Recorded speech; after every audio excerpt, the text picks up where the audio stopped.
We are coming up on exam time, and so your memory is more important right now than at any other point in the year. Today, I want to talk about some ideas, just a few tips for improving your memory retention. Hopefully, I'm getting to you in time for you to study for those finals because I know they're coming up quick. So, why are we wasting any of your time? Let's just jump in. Wait, but first, I'm Terrell, and this is Absolutely Studying. I bootstrapped my way through university while juggling a full time job and a family. It was tough, but now I want to pay it forward. I want to supply you with all of the resources and support that you need to flourish in your academic career. Today, we are talking about simple, effective ways to improve your memory retention. If you have any memory retention, any improve your memory tips that I do not mention in this video, leave them in the comments. I love to hear them, and I'm sure others would appreciate the share.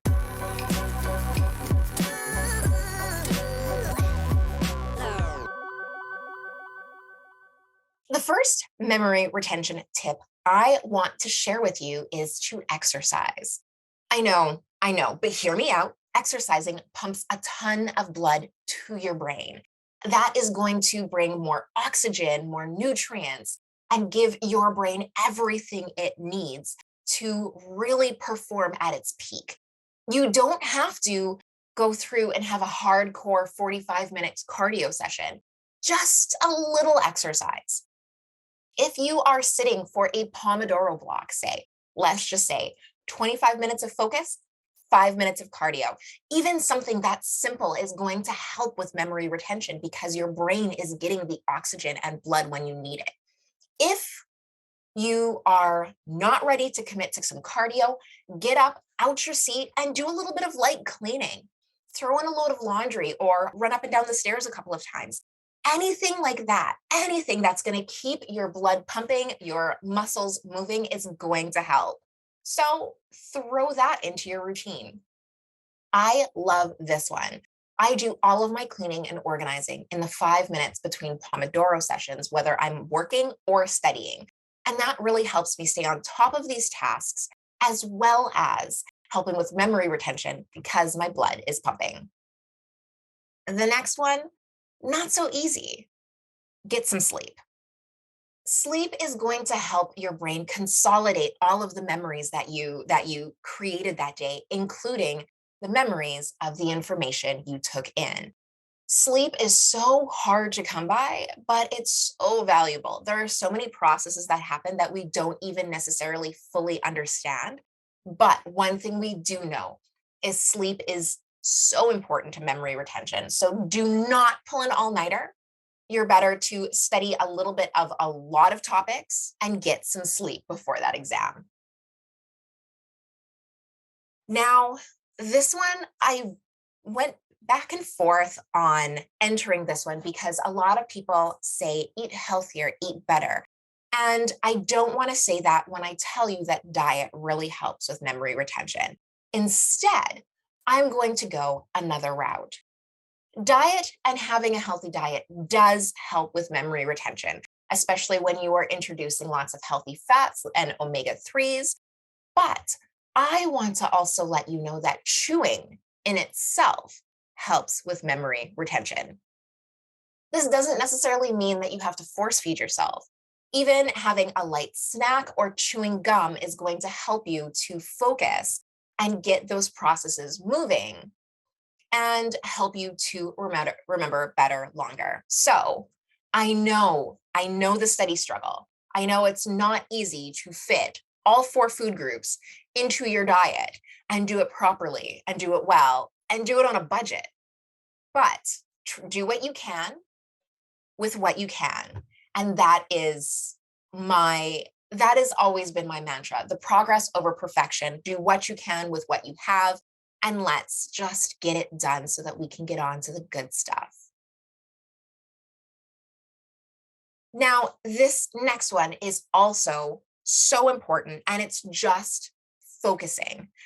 So many times we're stretched so thin, and We are just pulled in a million different directions and we have to multitask. And if you are studying, if you need to remember the information that you are going through right now, don't do that. Don't do that. Just pay attention. Focus on one thing. And this is where the Pomodoro method comes in. Try the Pomodoro method. This is just 25 minutes of focus with 5 minutes of rest in between. After you repeat this 4 times, you get a 20-minute break. I'll link a video down about the Pomodoro method in the description and you can watch that and learn a little bit more. But what you need to know is you just have to focus for 25 minutes. And that will give you the opportunity to give what you're working on your complete focus. You can completely immerse yourself in the information and not multitask. It also gives you a time limit of how deeply you have to focus. And then you can give yourself a break and either get up and do your running around or just relax and indulge in some social media or whatever it is that you like to reward yourself with on your breaks. Having these short little spurts of focus helps you to maintain your focus for that whole time. And it's less intimidating than saying, I need to sit down and study for 2.5 hours without taking a break, without breaking my focus and pay attention the whole time. If you do have trouble with that, try using the Pomodoro method. You'll still study for the entire 2 hours, but you will break it up so that you can maintain that focus a little bit deeper. Another great way to improve your memory is to stay organized. Hold on, let me get this. Let me get this through. So, staying organized means that you have everything in its proper place. Yes. This is going to help you with the ease of flow. It's going to help you to have everything there and available for you when you sit down to study. It's going to help you to not constantly lose things. So you have to waste mental resources on tracking them down in your mind when you should be focusing on studying. Staying organized is easier than you think. If you do it during the 5 minutes between your Pomodoro sessions, which is what I do, you don't have to put aside extra time to try cleaning your room or organizing your binders. You just already have the time set aside that you can get up and do it when you are breaking from focusing. So if you are focusing really intensely for 25 minutes and then you jump up and organize your sock drawer or pick up the pile of laundry or the books that are laid on the floor, you are not putting aside time for cleaning, and it's helping to get you up out of your seat, get your blood moving, break your focus, relax between study sessions. It's really, really helpful. So getting organized, staying organized, being able to not have that clutter just congest your brain when you want to be focusing is really going to help you out to be able to have the mental resources to then just concentrate on what you're working on and keep it in. Now, my personal favorite is to visualize. I am an incredibly visual learner. So visualizing, I need to visualize things in order for them to even exist in my world. So I have to, when reading a paragraph, for example, I will sit down, I will read that paragraph, and then I need to stop.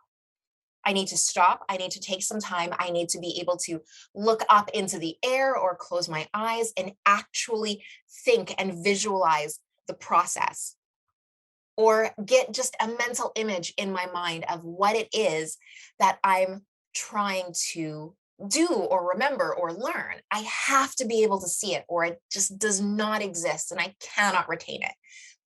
That's okay if that is you. If you need to be able to visualize something, then that's okay. Just do it. Take the time because if you take the time and do it and visualize it and get an understanding of it before moving on, you have it. You can hold on to it. It belongs to you. Whereas if you just push through and try and read everything as fast as possible, you're just going to start losing information and you're not going to be able to retain it. As soon as you sit down and read, You're going to get up and walk away, and you're just going to leave that information right in the textbook. And essentially, you've wasted all of that time. So even if it takes you a little bit longer to go through these extra strategies in your reading sessions or in your study sessions, then definitely sit down and take that time. Now, one of the best ways to show that you understand a concept is to link that concept to other concepts or a generalized field that you do already know. You can do this in your exams for long answer questions when you need to explain something to the professor, but you can also do it in your notes, in your diagrams, and just in your everyday life when you're explaining something to show that you really, really understand a piece of information. It's one thing to memorize a whole bunch of facts, but it's then a totally different process to be able to generalize those and their impact on other unrelated concepts. And that really shows that you understand how something works. That goes hand in hand with layering your senses. So, layering your senses, layering the information, layering the different types of study strategies really helps to also bring in the ability to broaden those concepts. Layering your senses and layering your different study activities can be a little bit complicated at first, and it can be a little bit counterintuitive. So many people, they sit down, they read, they take notes. They sit down, they read, they take notes, they test themselves. They sit down, they read, they take notes, they answer some questions. And that is their study routine, rinse and repeat over and over and over again. But are you really using as many senses as possible? Are you really using as many study activities as possible? Try and incorporate more of these study activities into your. It's really important that you try and incorporate more of these study activities into your study schedule and really help you to round out the information. Make sure you're applying it to different concepts. Make sure you're generalizing it to a broader range of information and apply it to other things that are not necessarily directly related to really show that you understand the concept. I do have in my study syllabus planner, I'll link it in the description. I do have 20 different study activities that you can choose from. And in my course, I show how to create a study strategy that really does focus on all of your strengths. I'll put links in the description. Next, study in a variety of locations. So this is a little bit harder and it's a little bit more counterintuitive, but when you sit down and you study a concept, regardless of what it is, when you have a study session, everything you studied in that specific study session is all linked together by your surroundings and your environment. So that can be something as simple as if you are sitting in a cafe, the sound of the background, the smells of the baking, the smells of the coffee. So all of that information is going to be linked together by that experience. Now, this sometimes happens, and you might notice if you are writing a test and you come across a question and you read it and it just doesn't quite seem familiar. You can't think of the information, so you leave it alone and you move on to the next question. Now you are 2, maybe 3 pages away from that question, and all of a sudden you read a different, seemingly unrelated question, and you all of a sudden remember the answer to that first one.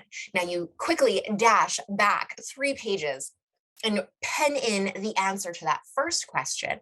But how did the unrelated question link to the information that you forgot? That is the perfect example of a mental association. Whatever was in that second question triggered recall of the first one. And sometimes it's something as simple as you studied them at the same study period. Sometimes it's something a little bit more complex than that, but having cues like location never hurts. So switch up your location. If you're not able to go out into the world yet and hit up different cafes or study halls, then just change around your room, change the direction you're sitting in, change the room that you're studying in. Change the chair that you're sitting in. Don't just every single time you study in the exact same spot. Even though you should definitely have a productivity corner that you do use specifically for studying. Every once in a while, take it on the road and go study in the bathroom. So that is where I am going to leave it today. These were some simple tips for improving your memory. These are going to really help you with recall during your exam and really help you to quicken the recall so that you can get through your exam a little bit quicker. Not necessarily to finish your exam quicker, but to be able to give you more time to answer the questions rather than trying to think up the information that you need to create your answer. Like I said at the top of the video, if you have any suggestions that I did not go over, because there are so many of them, make sure to pop them down in the comments. If you have any questions, you can pop them down there too, or visit me on Instagram at absolutely studying and just DM me. I love your questions. I love interacting. I would be honored to be able to answer them for you. But until then, like this video and subscribe to my channel. I put out a new video every week, and it is always about homework hacks, study tips, and organizational hacks to help you through the study struggle. You can also visit my website for tons of free resources and useful articles at www.absolutelystudying.com. And until next time, I hope you have an amazing adventure.